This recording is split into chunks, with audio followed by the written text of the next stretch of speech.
The reason why Appa Amma used to say, "Hey, nalla pasangaloda suthungada, unoda company nalla illa. இவன் வந்து நல்ல ஆளு கிடையாது, இந்த பையனோட சுத்தாத அப்படின்னு சொல்றது ஒரு காரணம் இருந்துச்சு. இப்போ you cannot say that. Because நல்லவன், கெட்டவன், கொடூரமானவன், பயங்கரமானவன், பைத்தியக்காரன் எல்லாமே அந்த போன்ல இருக்காங்க.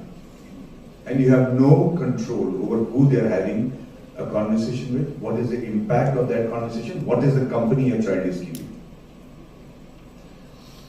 The third thing is, most of us are now only engaged in our phones. Even now, I'm not trying to mock you all, but instead of listening to what I'm saying, we're far more engrossed in trying to capture it and saying, if I can make a reel of sleep every day. You're finding your beds to be too soft.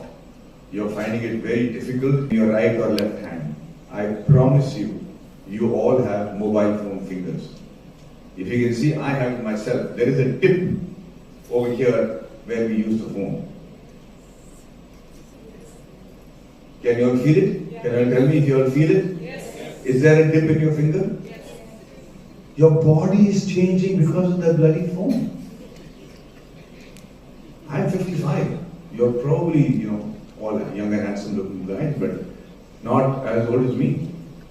But when children start having that at the age of 10 and 9, then you know that you're going into a completely different world that is going to teach us a very important but dramatic lesson at a great cost before we're able to curtail the damages that this screen time and social media can do to the children.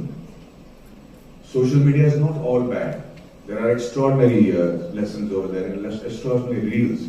But not all the information is available or should be available to kids at all the time.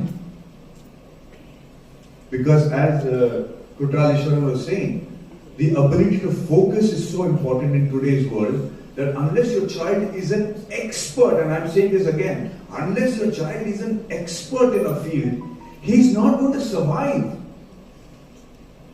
Leave alone excel. Unless he's got ultimate knowledge, AI is going to come and it's going to change the world the way you think. It's happening as we speak. There are quantum chips that are coming which is working at the subatomic particle that's going to change our lives even before we realize. So unless prompt engineers are going to come and replace all engineers that we know, jobs as we know it is going to change completely. So unless a child has the ability not just to focus, but also implement that, they're going to become experts. You're not going to survive. You'll make it bigger, you'll get a better salary. If you're great, then you'll get into IIT, IIM, and maybe get into a big post. But now, unless you're an expert before you go into IIT,